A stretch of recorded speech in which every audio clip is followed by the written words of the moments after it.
سلامونه په خیرونه ستړي مشي په خیر علي په خیر پښتونخوا ته خدای دې وکړي چې تاسو ټول روغ جوړ په مزې او ټپ ټاپ یې لیدونکو د په خیر پښتونخوا نه یو صحتمن او انفارمیټیو اپیسوډ دا وخت تاسو ګورئ په هم پښتو ون باندې تاسو ګورئ مړ ښایسته ډریس چولې دی دا سټاک بای سادیا دی هغې تاسو پته ده چې هغې د دې مخکې شالز چې کوم دی هغې باندې هغې پینټ هغه کو خو اوس هغې چې دی نو که تاسو غواړئ چې داسې زبردست ډیسنټ الیګنټ ड्रेसेस तاسو لپاره ډیزاین شي نو تاسو چې کوم دی سټاک بای سادیا چې کوم انسټاګرام اکاونټ دی اته تللی شي فیسبوک اکاونټ هم لري او ځان لپاره داسې ښایسته ډریس تاسو ورته ویلی شئ او لیدونکو همدې سره اوس یو ورکوټې شانتې دماغ غسل غواړم او د دمې وجه دا ده چې نن ما سره په پروګرام کې کوم میلمانه دي او د هغې سره کوم ټاپک زه ډسکس کوم دواړه ډېر زیات امپورټنټ دي ډېر زیات د ډاکټر شهناز نواز سره د خویندو د صحت حوالې سره او د هغې نه علاوه چې دی نو ډاکټر صاحب پی ایچ ډي ډاکټر صاحب چې راځي هغې سره به چې دی نو زه خبرې کوم خو د هغې نه علاوه ستاسو ځینې ایمیلز دا وخت چې دي ما سره دی زه غواړم چې هغه ایمیلز چې دي هغه زه پروګرام کې شامل کړم خو د هغې نه مخکې تاسو دمه والئ لږ ساه صورت شئ او بیا راځئ سو بیا به موږ سهار خپل پروګرام شروع کوو نو یو ورکوټې شانتې بریک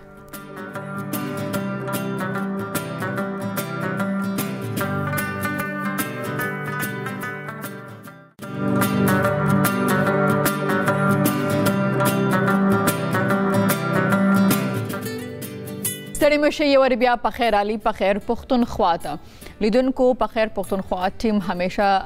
په دې هڅه کې وي چې تاسو ته سهار پروګرام کې د انټرټینمنټ سره سره انفارمیشن وي او د انفارمیشن په څنګ کې د صحت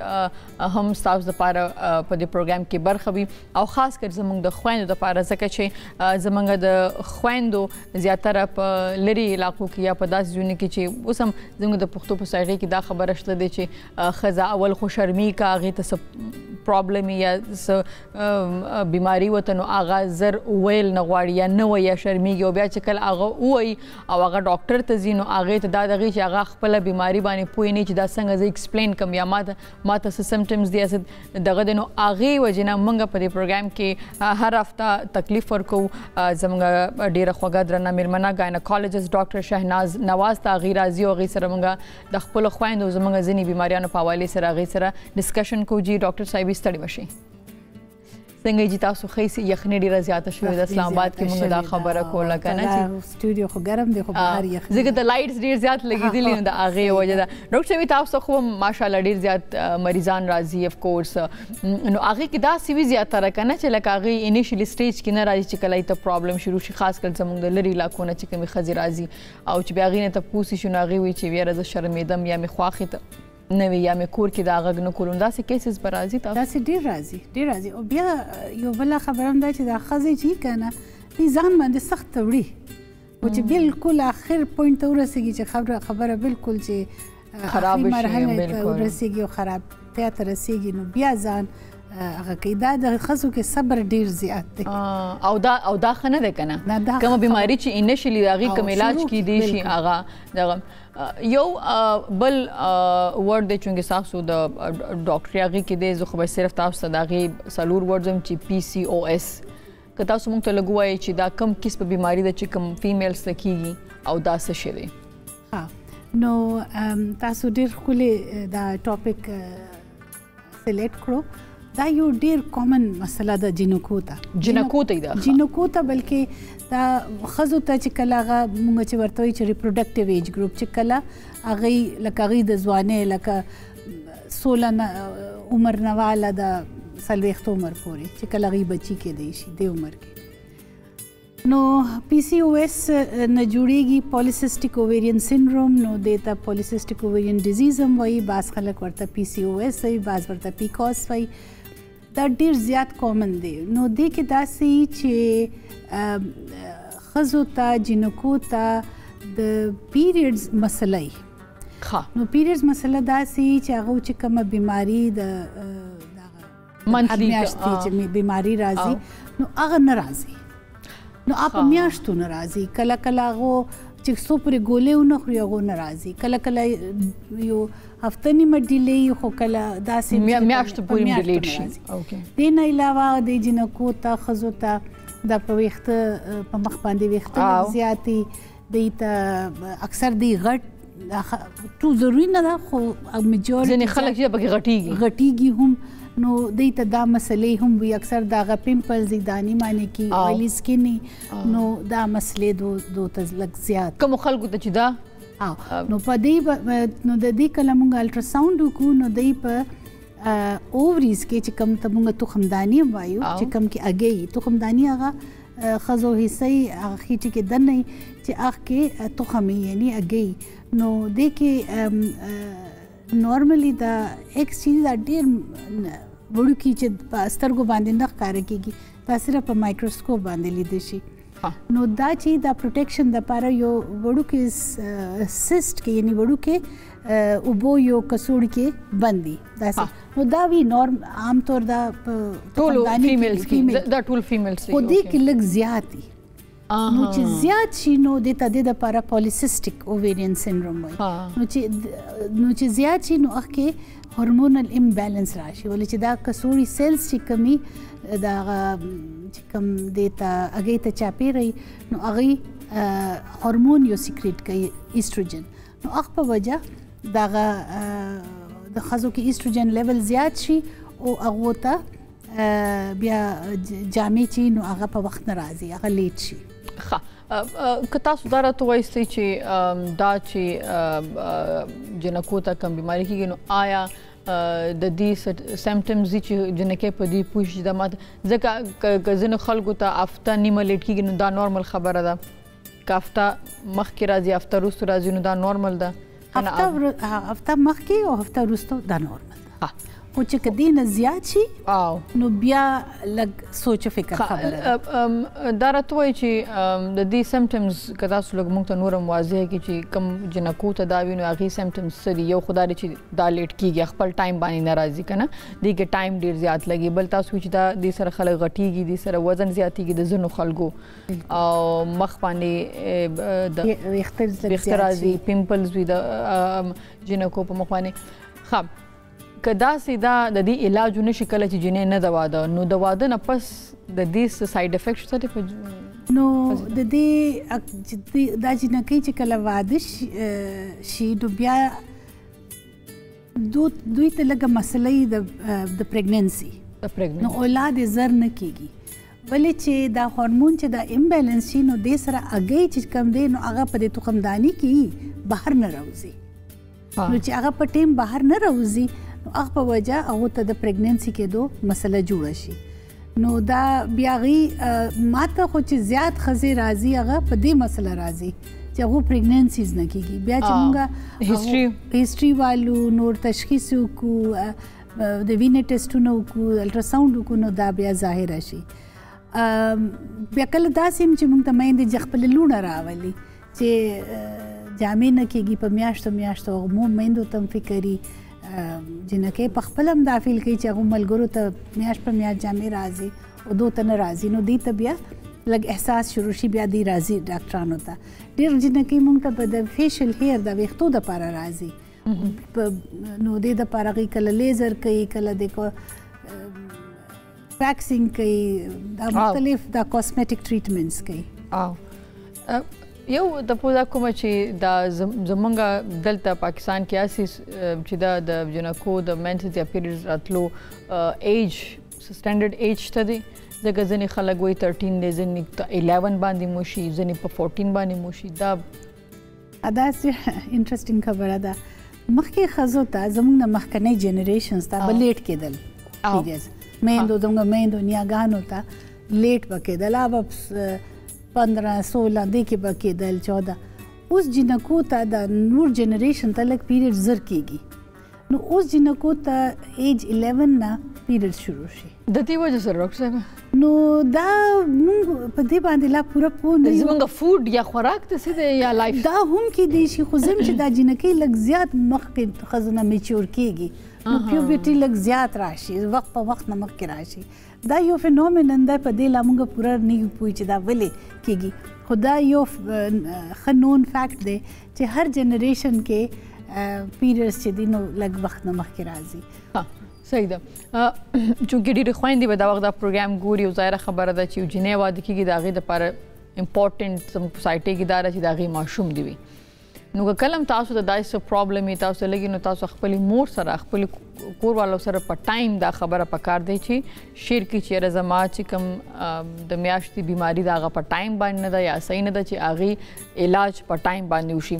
زما بل تپوس داسې دی که داسې چې د دې چې پی سی او ایس کومه بیماري د ښځو ته کېږي څنګه چې تاسو وویله که د دې علاج په ټایم ونه شي په دې باندې کلونه واوړي نو بیا د دې علاج ممکنه دی ګرانه دی کېدی شي نه شي کېدی دا. نو د دې کې یو ډېر اهم نقطه دا ده چې د دې په وجه دا کم ښځو کې پولیسیسټیک اوویرین سنډروم یا پی سی او ایس سي نو دوی ته لږ ریسک د شوګر زیات شي د شوګر مرض د ډایبټیز دا ورته لګېدی شي. او بالکل او دې نه علاوه دوی ته بلډ پریشر هم کېدی شي وخت نه مخکې. نو دا یو ډیره ضروری خبر داسې جنکه یا ښځې مونږ ته راځي نو هغه د شوګر ټیسټ مونږ کوو بلډ پریشر چیک کوو چې هغه ته الریډي شوی خو نه دی. دې نه علاوه چې که 3 میاشتو نه پیریډز ډیلیز لیټ شي نو او که دا په مودو داسې رواني نو د بچهدانۍ چې ده د دې کینسر ریسک زیات شي. ولې چې دا هورمون چې دی دا سټیمولیټ کوي پیریډز نه کېږي یو بل هورمون کمی شي چې کم تمګه پروجسترون وایو پروجسترون چې د یوټرس کینسر نه پروټیکټ کوي نو هغه چې نه نو ایسټروجن سټیمولیټ کوي نو اکثره د بچهدانۍ کینسر ریسک لږ زیات شي. نو کمو ښځو ته یا جنکو ته پیریډز که 3 میاشتو کې 3 میاشتو کې دننه راشي نو خو ټیک دی خو که نه راځي نو بیا موږ ګولۍ ورکو. هغه دپاره مختلف قسم ګولۍ دي نو موږ یو خو پکې د وقفې والا ګولۍ ورکو پیلز نو اکثره پیریډز په وخت راتلل شروع شي. بیا دې نه علاوه موږ د شوګر یو ګولۍ د هغه ته میټفورمن وایي یا ګلوکوفیج په عام الفاظ کې وایي نو دا هم ورکو ولې چې دې کې پولیسیسټیک اوویرین سنډروم کې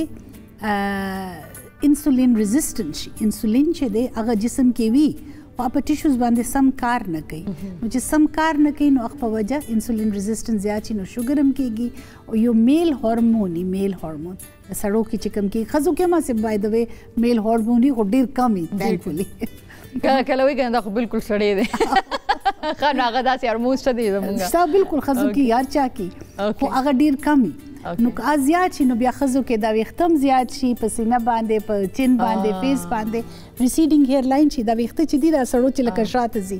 نو دلته نه بیا کمیږي نو ډاکټر صاحب زمال ته لږ شروع شوي دي ځان کې بیمارۍ مه ګوره. ښه جي اوس بل ته پوښتنه راځم چې اکثره د پیریډز ورځو کې دا کله چې نو د ښځو د زنانو موډ سوینګز ډېر زیات دي که نه د دې وجه څه ده او سړو له دا چې کوم د هغې لایف پارټنر وي یا خاوند یا هغې ته هغې په دې ټایم کې څومره باید هغې انډرسټینډ کړي او دا خبره د انډرسټینډ کړو او دا خبره نیچرل ده وی به داسې د دې ښځې موډ او دا څونه ورځو کې به وي هفته لس ورځې څنګه ډېرې زیات ضروري دي دا که نه چې زموږ چې کوم کتونکي دي سړي چې کوم دي هغه هم په دې باندې پوه شي چې افکورس یو فیمیل د ډېر تکلیف نه تېرېږي خو هغې ته دا ډېره زیاته لایټ ښکاري هغې ته دا ښکاري چې دا هسې یو خبره ده هسې اورېدلې ده نو زه غواړم چې ستاسو نه موږ واورو.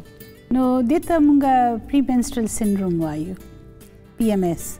نو دې کې داسې چل کېږي چې وګوره د ښځې هورمونز چې دي که نه داسې نه سټاټک سړو وي زموږ د ښځو هورمونز چې داسې زیاتېږي بیا کمیږي زیاتېږي بیا کمیږي چې زیاتېږي او چې کله کمیږي دې کې بیا جامې راشي بیا زیاتېږي بیا کمیږي بیا جامې راشي نو دا د اوویرین هورمونز دي. نو دا چې کله جامونه مخکې دا هفته نیمه چې که نه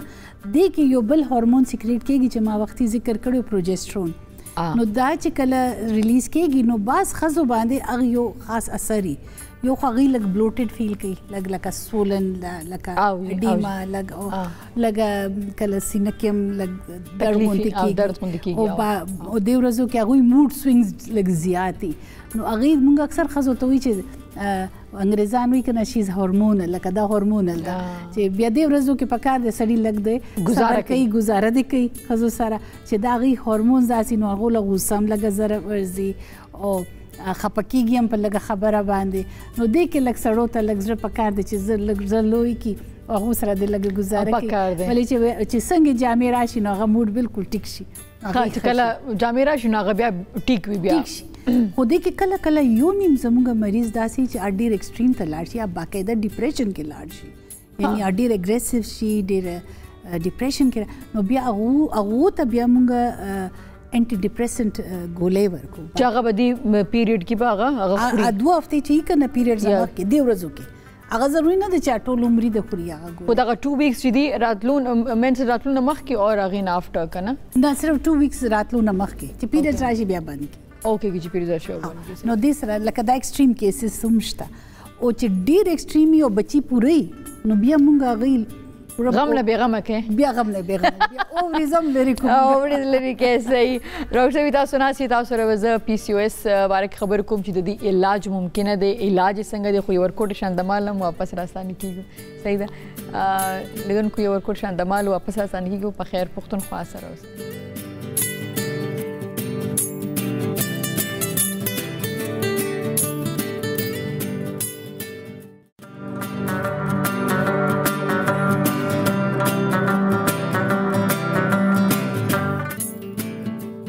لیدونکو یو ځل بیا خرالی په خیر علي په خیر پښتونخوا ته ما سره ډاکټر شهناز نواز خبرونه کې ناسره دی ګاینکالوجست دی او موږ په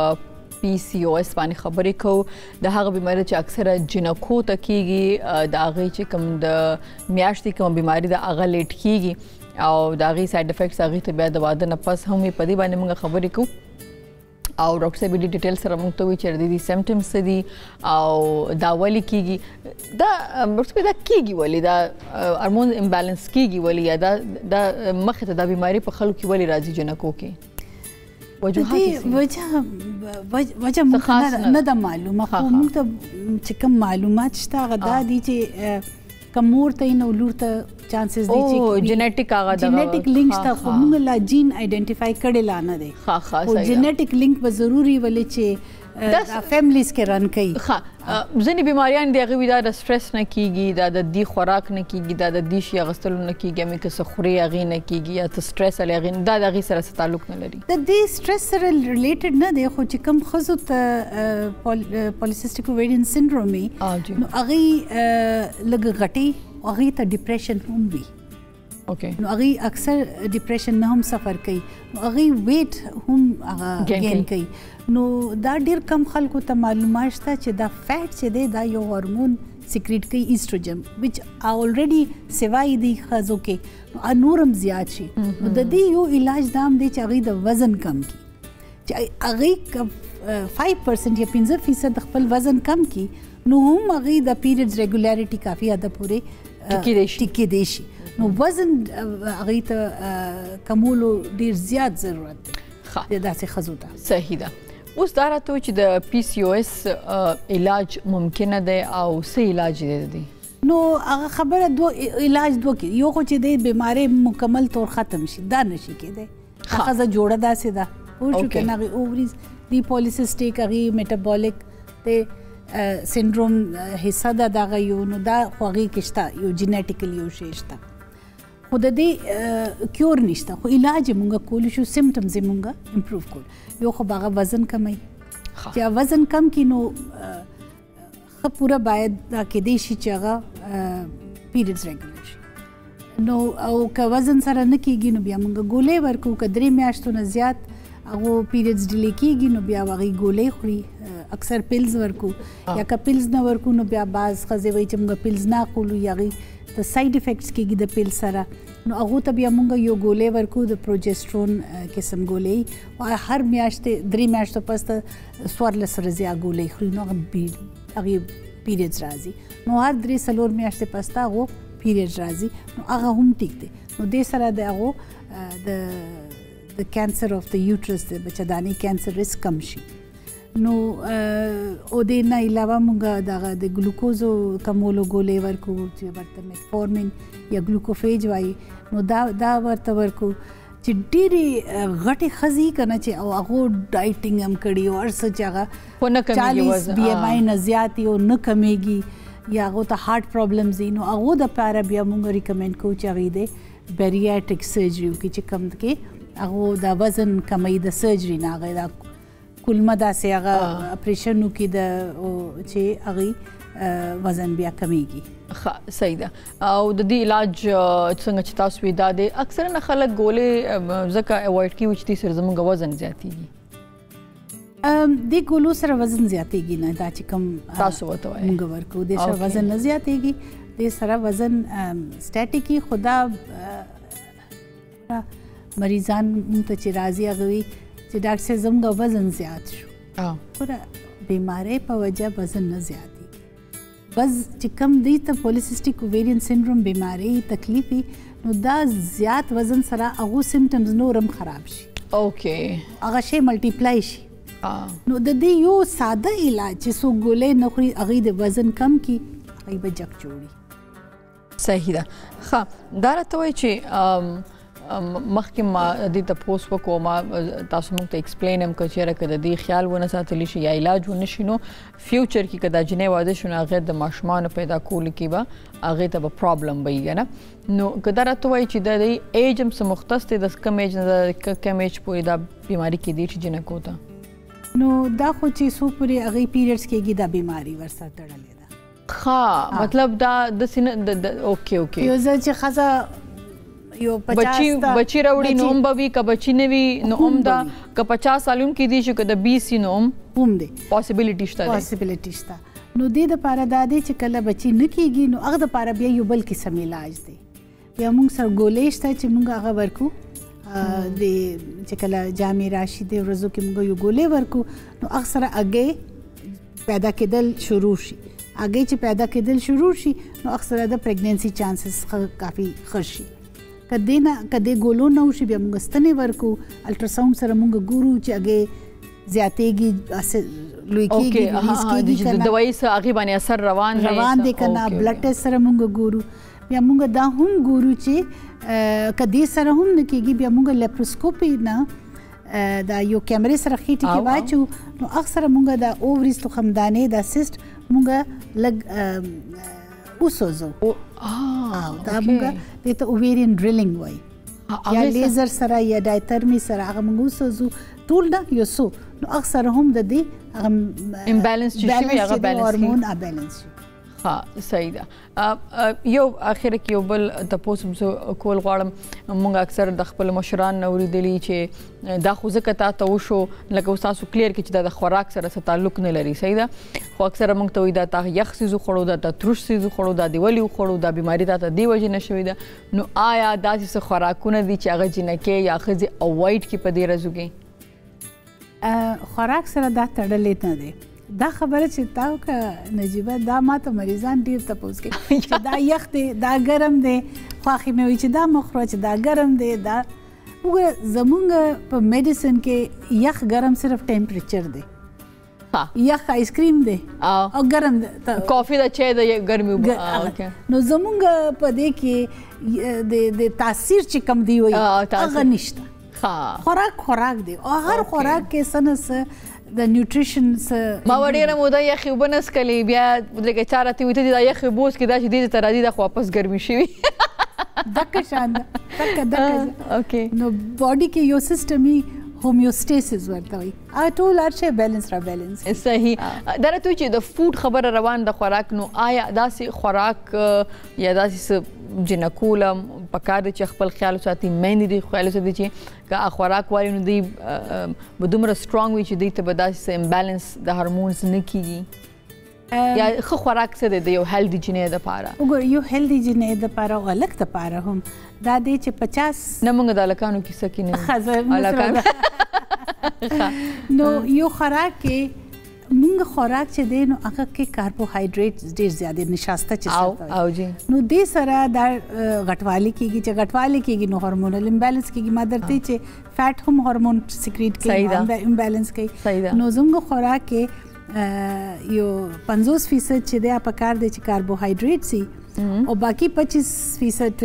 25% هغه زمونږ پکار دی چې دا غوړي او یا پروتینز وی بالکل بالکل او زموږ پښتنو خو کاربوهایډریټ لکه چې وسوري جو نه خوري نو نه کیږي چې روټه و نه خوري نو کیږي چې دنیا سيزونه خوري دا سيزونه نو یو هیلدی ډایټ کې پکار دی ځنی ویجیټیبل چې کې کاربوهایډریټ څه دی ایون ځنی دالونو کې لکه کم چې چنا دا آلو کې دی چنا کې دی هغه هیلدی کاربوهایډریټس اخته موږ کمپلیکس خدا د وړو والا چې روډ غنم والا ناشسته چې وریجو والا کم دی نه لګ او خواږه خوار شي کې خواږه چې کنه څنګه خواږه نه بغیر هم گزاره نه کیږي کنه نو چې خواږه کم کې روټي وروجي لګي کنټرول کې او زیات غوښه خوري زیات فروټ خوري ویجیټیبلز خوري سلادونه خوري او ډېر کې نو دا ډېر ښه بیلنس ډاکټر صاحب زه ډېر زیات کم زه ویجیټیبلز ډېر زیات خورم زه فروټس ډېر زیات خورم زه پیس کم دته کنه او اوبه خو سم ډېر زیات اسکما صحیح ده نو دا تاسو پته دا ګلاس کې دوسه مې شیدلی وبدي کنه نو مال وتا تاسو ایوارډ راکې زړی راخجی نه دې د پاره خو ته ماشاءالله فټ کنه سمارټ او زبردست صحیح ډېر زیات مننه ډاکټر صاحب تاسو را لې تاسو سره خبرې اترې وشوي لیدونکو زمونږ ډاکټر صاحب سره همیشه ډېر زیات بیزی وي خو د ډېر زیات مننه کوم چې د ټایم وباسي راځي ستاسو د پاره او زه به دا کوم چې زمونږ د خویندو صحت ډېر زیات مهمه دی موږ دا ګورو چې کله ودونه په ژوندونه په دې باندې خرابېږي چې د ماشوم نه نو سړی بل وادو کې دا تاسو ته پته دی چې د خدیس کسور نه بس کسور صرف دومره چې کله جنکو ته دا پرابلم وي هغه د دې علاج په ټایمونه کې هغه مور ته نه وي او مور دا وي چې د دې که د میاشتې مریضي نه راځي یا د دې مینسز یا پیریډز نه راځي نو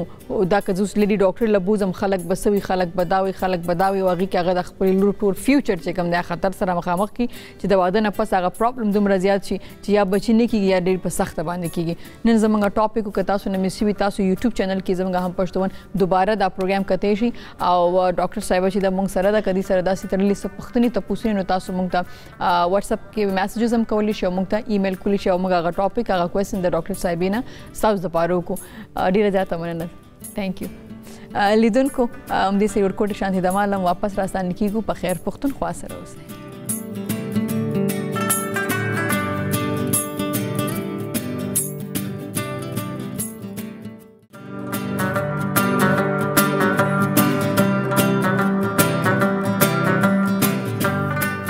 ستړي مشي یو بیا په خیر علي په خیر پښتونخوا ته لیدونکو اوس چې ما سره کوم ملمه دلته ناست دی هغې اسسټنټ پروفیسر دی پی ایچ ډي ډاکټر دی بهرمن شاه صاحب جی ستړي مشي ثانک یو سو مچ ډاکټر صاحب ډېر زیاته مننه چې تاسو پروګرام ته راغلی او د لوړ دیر سره ستاسو تعلق دی اوکې نو دا راته وایي چې تاسو سپیشلټیز ما وکتل او لیدونکي هم ګوري الټیز کې چې کافي لوی لیست نو که تاسو موږ ته لږ هغې باره کې خپله ووایئ زما تھیسس چې د پی ایچ ډي تھیسس اټس بیسیکلی اباؤٹ 9/11 فکشن د ناول په باره کې دا کم چې د 9/11 اٹیک نه بعد کم لټریچر پروډوس شوی دی هغې باره کې دی زما ایریا بیسیکلی ایز ا تھیری اورینټلیزم دی او پوسٹ کولونیل تھیری رومانټیسزم رومانټیک پوئټري او نور چې کوم تھیریز دي په لټریچر کې هغه زما سټایلسټکس کوم کې چې مونږه د لټریچر لینګویج انالایز کو دیټس آلسو ون اف مای سپیشلیټیز زما یو څه چې نظر زیات لاړو هغه دا دی کنه لټریچر اینڈ کریټیسزم نو موږ د شوبیز خلک یو موږ سلیبریټیز باندې زیات کریټیسزم کیږي سر خو زه دا پوه نه شم چې لټریچر اینڈ کریټیسزم څنګه لکه دا څه مطلب لټریچر بیسیکلی د کې سیورل ژانرز دي ناول شو ډراما شو پوئټري شو شارټ سټوري شو دیټس واټ وی کال لټریچر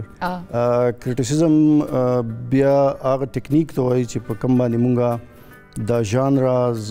انالایز کوو چیرې یو ناول دی نو آیا واقعي دا چې د ناول کم کوالټیز دي د پلاټ د کیریکټرایزیشن یا اټس پرفارمینګ اټس فنکشن پراپرلی دغه شان دي د پوئټري سیورل کوالټیز دي نو هغه انالایز کول دغه فارم انالایز کول دغه کانټینټ انالایز کول د سکل ته د اپروچ ته کریټیسیزم چې د اغم دی کې دی لکه مطلب دا چې ک ډراما دا مطلب کریټیسیزم چې دی اپکار دی هغه دا ژانرز ډراما ناول پوئټري انالایز کوي چې را د دې چې کوم کوالټیز دي په ناول کې صحیح پلاټي کیریکټرایزیشن دغه سټوري لاین او سیورل ټیکنیکس د نریټیو چې هغه آثرز یوز کوي نو موږ هغه بیا په هغه پیرامیټرز باندې ګورو انالایز کوو چې واقعي دا هغه خپل کوم فنکشن چې دی ایز ا ناول پرفارم کوي صحیح طریقې سره مطلب لټریچر په یو میجرمنټ باندې قتل او هغه میجرمنټ باندې ډیسایډ کول چې دا ناول دا پوئټري دا ډراما یو سکسسفل ډراما دا یو سکسسفل ناول دی سکسسفل پوئټري دا او کنه دا صحیح نو سر دا راته وایي چې زمونږ اکثره نه که ډراما یا فلم راځي نو افکورس هغه د هغې خپل چې کوم انالیسټ دي که نه هغه کریټیسایز کوي دغه نو مطلب دا دی چې هغه هم چې زمونږ ډراما یا فلم او دا کریټیسایز کېږي نو دا د دې امپروومنټ دپاره دی مونږ بیا څنګه پوه شو چې یاره دا د امپروو کولو دپاره صحیح کریټیسیزم دی او دا صحیح کریټیسیزم نه دی کې مونږ څنګه ډیفرنسیشن کولی شو یو خو کانټینټ دی سبجیکټ میټر مونږ به اگزامپل واخلو د ناول نو ناول از اباؤٹ هیومن لائف او هغې کې سیورل کیریکټرز دے فیس یو نو لائف پرابلمس او هغه کانټینټ دا مونږ ګورو چې یاره دا د آثر په صحیح طریقې سره په ریئلسټ طریقې سره ډیپیکټ کړی دی که نه دی او دویم د هغې فارم به مونږ ګورو په کوم طریقه سره چې نیریټیو آډینس ته یا ریډرس ته کنوے کېږي چې آیا دا طریقه دا نیریټیو دا ډسکورس دا افیکټیو دی که نه دی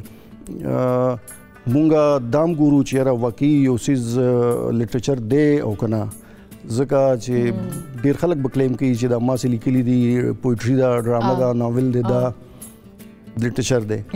خو هغه بیسیکلی دغه په نظر کې خوي خو کله چې هغه کریټکس ته مخامخ راشي نو هغوی به دا ګوري چې یاره دا واقعي کوم چې د دې ژانره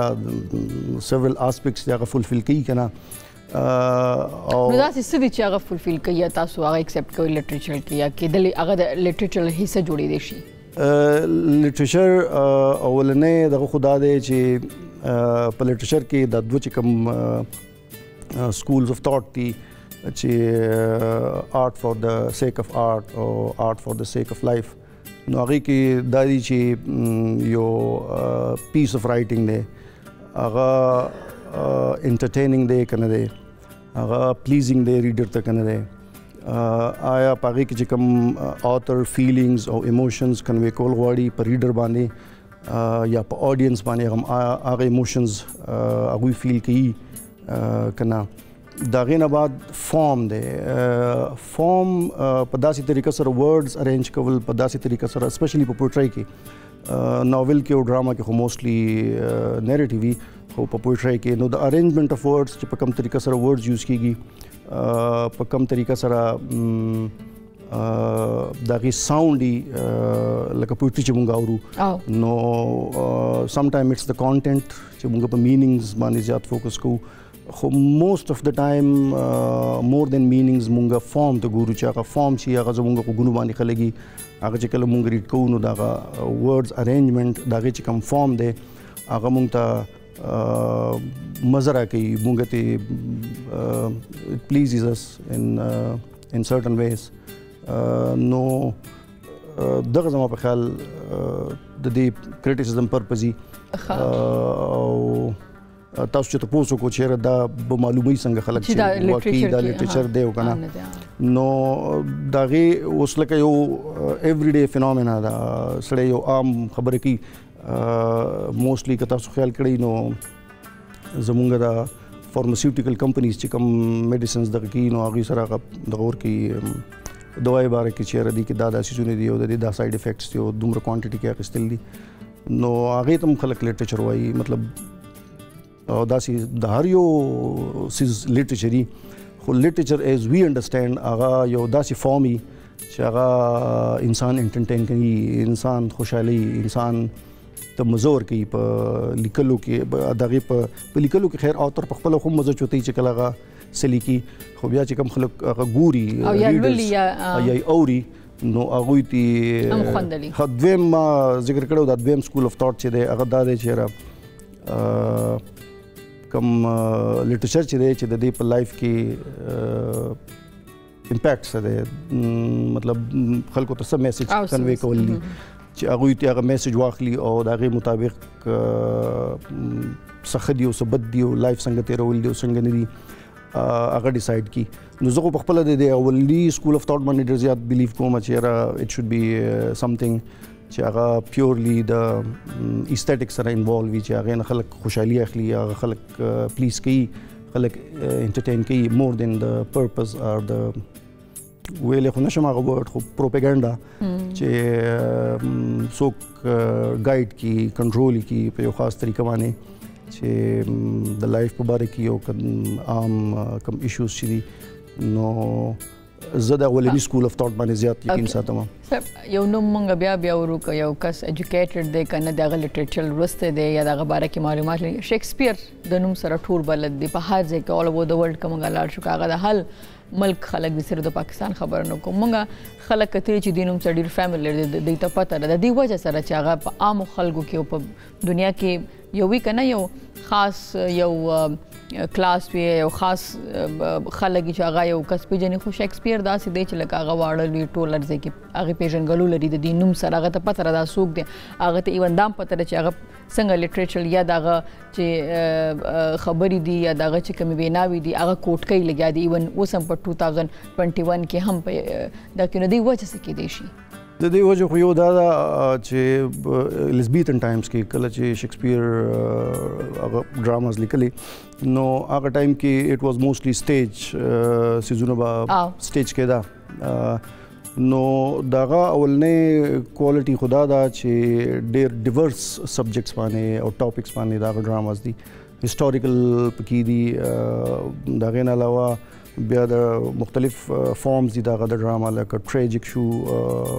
کامیډیز شو ټریجیک کامیډیز شو نو اولنې خدا وجه ده چې دغه کیریکټرز ډېر زیات ډیورس دي هغه کې کینګز دي کوینز دي پرنسسز دي عام خلک دي ټریډرز دي مرچنټس دي ویمن دي څومره پاسبل کیریکټرز چې کېدی شي په هیومن لایف کې هغه دا ټول ډیپیکټ کړي دي او هغې کې بیا کمال هغه دا کړی دی چې کم کیریکټر دی لکه د کینګ مثال به ورکړو نو اوس د کینګ په خپل ډراما کې ډیپیکټ کوي نو هغه به یو خاص لینګویج ورکوي بیا هغه په یو خاص طریقه سره خبرې کوي دغه شانتې یو عام کس دی یو مرچنټ دی یو لیبرر دی هغه څنګه خبرې کوي اینډ مور دین دیټ بیا زنانه دي ویمن هغوی ته د هغوی د ایج مطابق د هغوی د لینګویج کوالټیز ورکول او بیا د هغوی چې کوم اټرنسز دي هغوی چې کوم ډایلاګز وایي هغه په داسې فارم کې دي چې د هغوی د ایج سره د هغوی د پروفیشن سره او د هغوی د ژوند سره لایف سټایل سره ریالټي ده پکې او بل چې هغه کوم لینګویج استعمال کړی دا شیکسپیر او هغه کې موسټلی د سایکو انالیسس چې د انسان د ذهن دننه دا هغه چې کوم علم دی دا هغه چې کوم نالج دی او هغه بیا په هغه طریقه سره ډیپیکټ کول نو هغه ډېر زیات امپریسیو دی زه په خپله چې کله پېښور یونیورسټۍ کې سټوډنټ وم نو آی ریممبر چې زما کلاس میټس او ما په خپله باندې د شیکسپیر ډېر لانګ ډایلاګز یاد کړي وو سپیشلی د هیملیټ نه اوس پورې راته مې یاد دي او هغې نه علاوه د هغه چې نور کوم ټریجډیز دي ایون کامیډیز د هغې لینګویج دومره ښایسته ده چې انسان یې وایي نو I don't remember خو کراچۍ کې ضیاء الدین صاحب دی یو سټیج پلیک وه او شیکسپیر خو هغه کامیډي وه سو ما ته اوس نوم خو نه دی یاد خو واقعا ستاسو خبر سره ما ته هغه ډېر زبردست ایکسپیرینس چې کله ما هغه کتلی سر واپس دې خبرې لازم چې لټریچر چې دی هغه د یو سوسایټۍ دپاره څومره ضروري دی د بهترۍ دپاره او که په دې باندې لږ موږ ته تاسو واضح وایي چې لکه د یو سوسایټۍ دپاره لټریچر څومره زیات ضروري دی او څه اثرات لري लिटरेचर خو بیا به خپل خبرې ته لاړ شم چې آرټ فور د سیک اف آرټ دا یو داسې سیز دی چې خلک پلیجر دپاره انټرټینمنټ دپاره مزه اخیستو دپاره ګوري خو ستاسو دا کوېسچن د دویم سکول اف تھاټ سره ریلیټډ دی چې د دې لایف کې پرپس څه دی د امپیکټ څه دی د ګول څه دی نو مونږ چې اکثر سټوډنټس کوېسچن ورکو نو دے کم اپ وذ دس آنسر چې literature is a reflection of life मतलब the life reflection no په life کې خو د دې such صدا سي impact معلومول ګران دي دا غوښدا نن سهار ما یو کلاس اخیستو خپل سټوډنټ سره نو هغه کې دا ما ډسکس کول چې څوک یو پویم ولیکي او هغه پویم بیا بل څوک وګوري یاد کی نو د دې په لایف کې څه پرپس کېدی شي مطلب امپیکټ یې څه کېدی شي ګول یې څه کېدی شي نو نن سبا لایف داسې ده چې کمرشلایزیشن دی کنزیومریزم دی نو هغې لحاظ سره په لایف کې د هغه څیز بیا څه ویلیو هم پکار دی چې هغه ته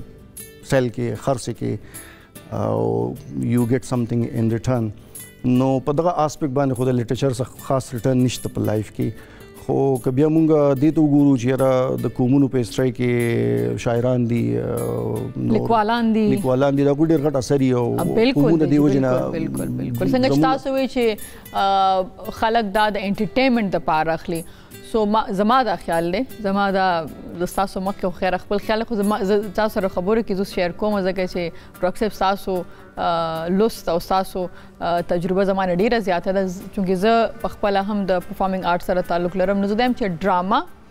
فلم منګه چې کله پرفارم کوو نو د انټرټینمنټ سره منګه یو میسج ورکو هغه که د یو نیگیټیو کریکټر باره کې دی که د پازیټیو کریکټر باره کې دی نو ما داسې لګي چې دا چرته ناچرته د سوسایټي اصلاح په دې کې کیږي یا دا زما تھینکینګ دی I don't know چې څومره صحیح دی څومره غلط دی ډېر خلک ډېر کې خبره کې یقین ساتي او یو موږ اوس کینو یو خبرو کو زموږ سوسایټي دا چې خبرې څوک هم نه اوري لکه اوس څنګه میډیا راغلی ده بټ ډراما او فلم هر څوک ګوري که سټیج باندې څنګه ویل چې ډراما نو هغه ګوري نو اوکې انټرټینمنټ سره سره تاسو ته هغه میسج هم ملاويږي چې اوکې که زه په ژوند کې داسې ډیسیژن والم یا داسې کوم نو د هغې ریزلټ به دا راځي که داسې کوم دا به راځي سب نو هغه کلاس خبره ما تاسو ته کوله هغې کې همدا خبره وه چې لیټریچر وټ از د کنټریبیوشن اف لیټریچر ان لایف نو هغه یو دا کېدی شي چې ایسټیټکس نه علاوه چې انسان اویر شي سینسټیو شي د نور خلکو چې کوم ایشوز دي یا د هغوی د انډرسټینډ کولو دپاره چې کوم سینسټیویټي تا کې راشي نو ته نورو خلکو ایشوز انډرسټینډ کولی شي او د هغې فایده دی چې ټالرنس راشي پیشنس سړي کې راشي د بل انډرسټینډینګ راشي او داسې نور ډېر څیزونه د انسان د هیومن نیچر د اویرنس په باره کې ډېر څیزونه داسې دي چې هغه په لایف کې بیا ستا سموث سیلینګ یا سموث رننګ چې خلکو کې کانفلیکټ نه وي خلکو کې ټالرنس وي کنه د بل کس هغه ما خیال چې راځي څنګه چې تاسو چې بل انسان انډرسټینډ کول کنه سر یو دماله ما واپس راسانه کیږو بیا په دې ټاپک تاسو سره نورې خبرې کوو لیدونکو یو ورکوډ شان دمالو په خیر پښتونخوا سره اوسئ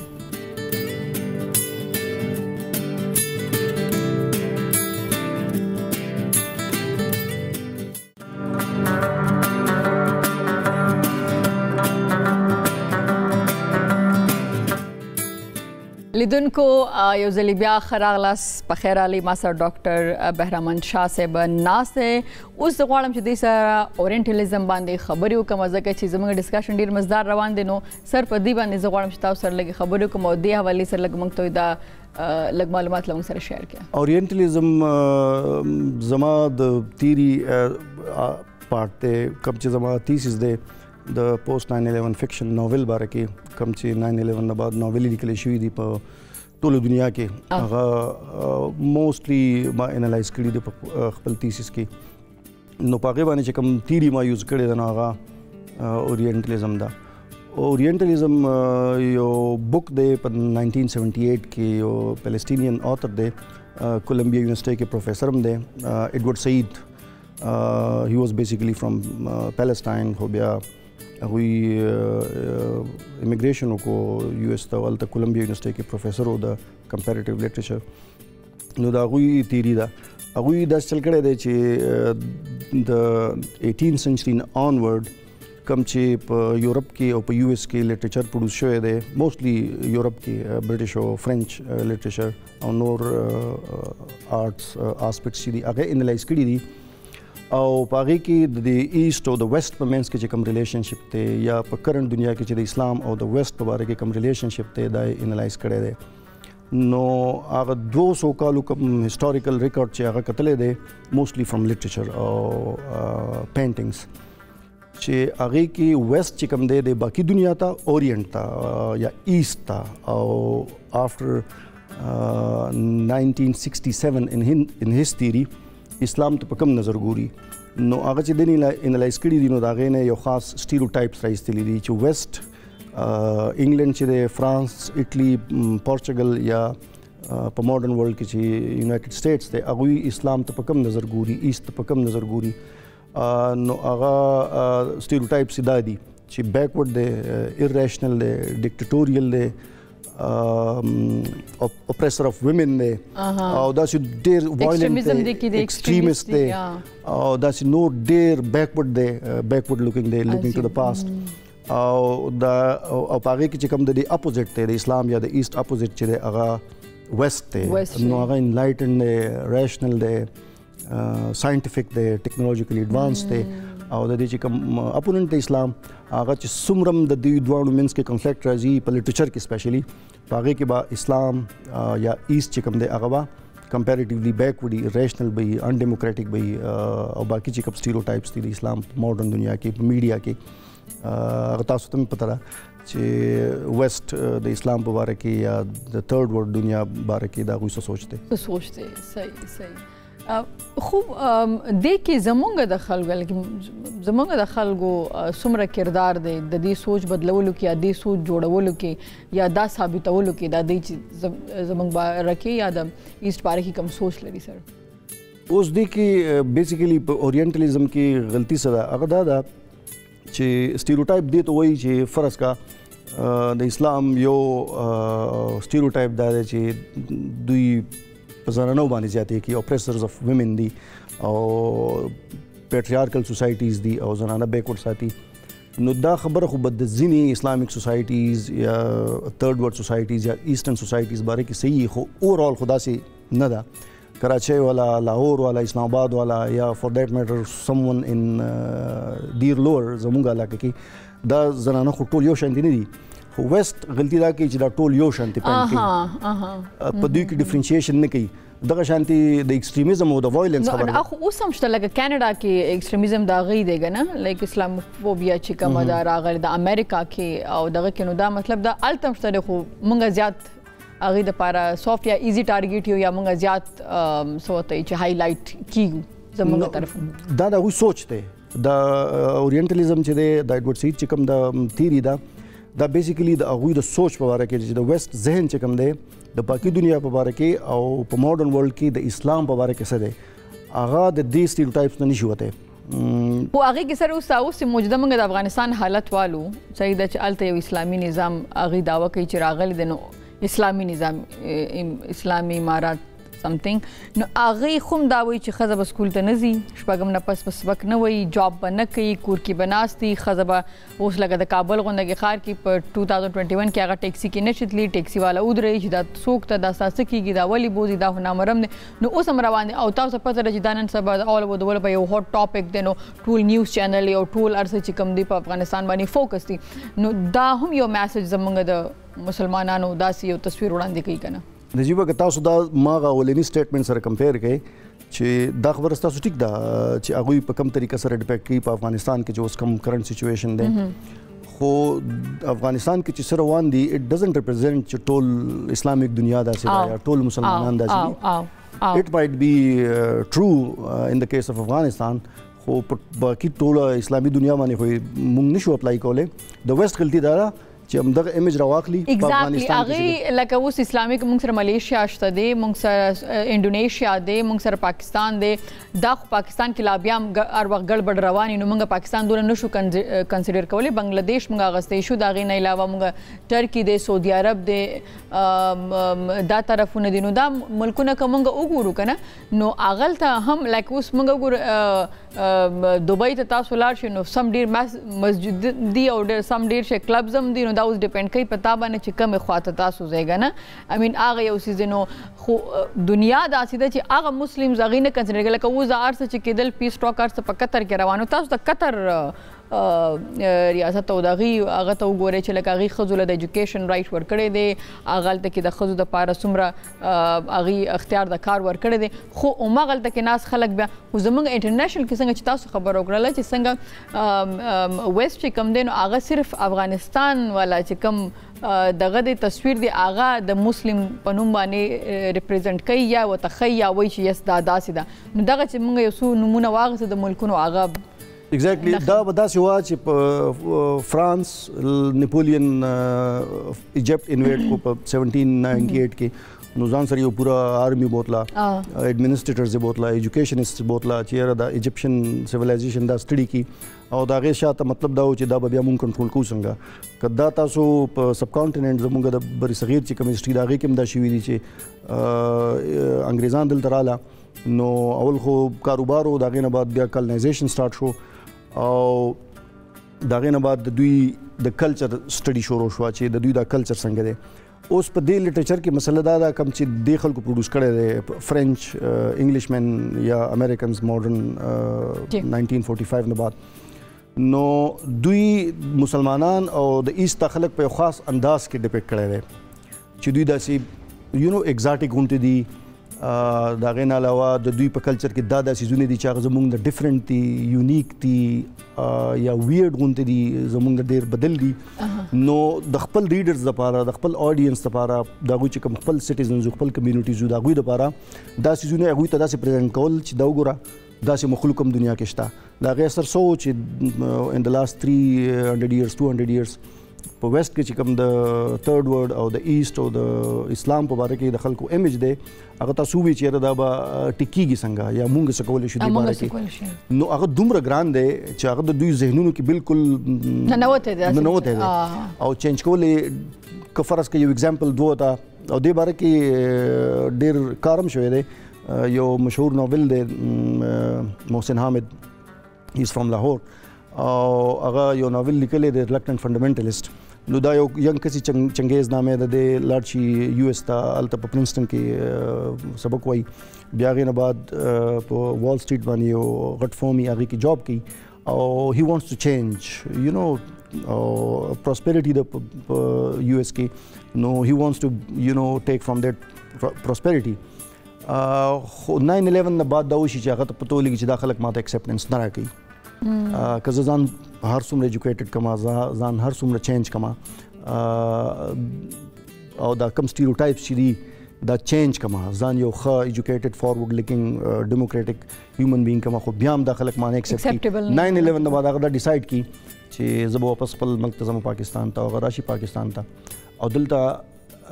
in the views of the agencies from the US نه چې کوم خلک راځي دی ګوري ابزرو کوي، نو هغوی وایي چې هی از انټي امریکن، دی د یو ایس اګینسټ لګیا دی او خپل سټوډنټانو ته انسایټ کوي یا انسټیګیټ کوي. نو دیټس واټ آی ایم سیینګ چې دا سټیریوټایپ دومره پاورفل دی چې ایون هغه خلک چې هغه ځان چینج کوي یو ایس ته لاړ شي، دونه محنت هم وکړي ځان باندې کلونه هغې اراده هم هغوی هم نه ایکسپټ کوي، او د اینډ اف د ډے هغه خلک هم واپس د هغوی چې کوم خپل آیډنټیټیز دي، نیشنل یا ریلیجیس آیډنټیټیز دي، په هغې باندې واپس د هغې سهار اخلي او واپس خپل ملکونو ته راځي. نو دا سټیریوټایپ دومره پاورفل دی ان د مایند اف د ویسټ اګینسټ اسلام او د تھرډ ورلډ چې هغه چینج کول. تاسو چې وایي چې دا به ټیکېږي څنګه یا دا مس ریپرزنټیشن چې دی دا به ټیکېږي څنګه، ډېر خلکو کوشش کړی دی. دا محسن حامد والا بک چې دی ریلکټنټ فنډامنټلیسټ، دا هم یو اټمپټ دی. زه خپله باندې هلته په یو ایس کې ما شپږ کاله سبق ویلی دی، نو هغې کې مونږ به لګیا وو چې په کلاس دوران کې به ټیچر داسې خبره وکړه چې ښه مطلب نالجبل او ایجوکیټډ سړی وي خو داسې خبره به وکړه اسپیشلی اباؤټ پیپل اف افغانستان او د پښتنو باره کې زموږ یو د ډپارټمنټ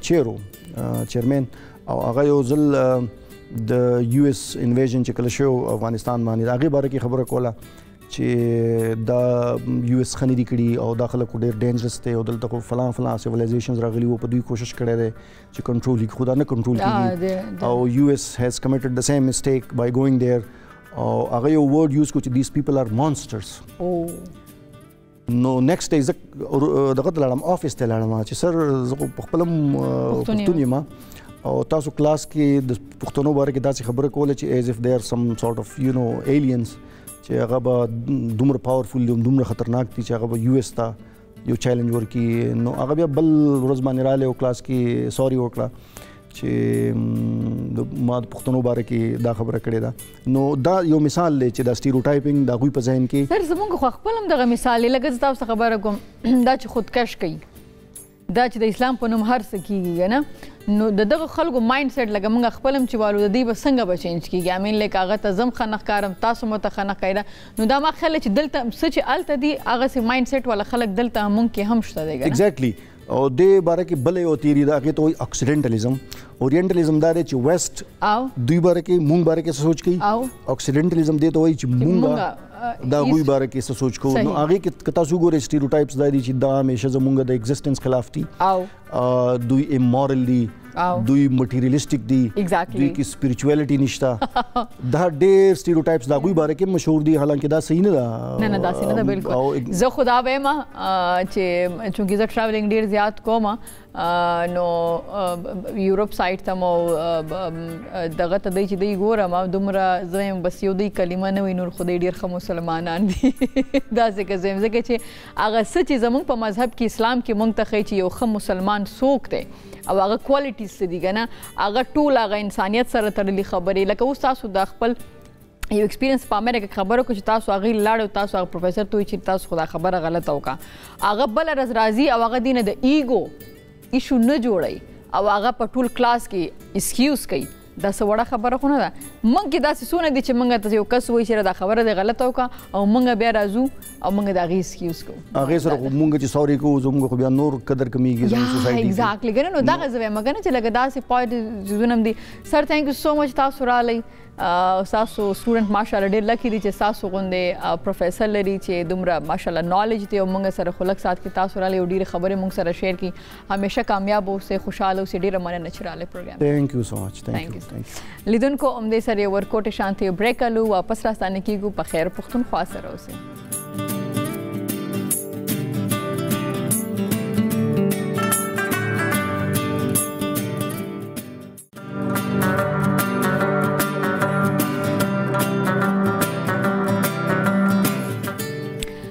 ویلکم بیک خرالی هر کله راشي په خیر پښتونخوا ته وزما زه د ایمیلز خواته بغیر څه ټایم ضایع کول نه چې ما سره کوم ایمیل دي دا وخت د contact@hampashtoon.tv د لارې موږ ته رسیدلی دي اولنی ایمیل چې دی هغه د ریاض اختر دی د پېښور نه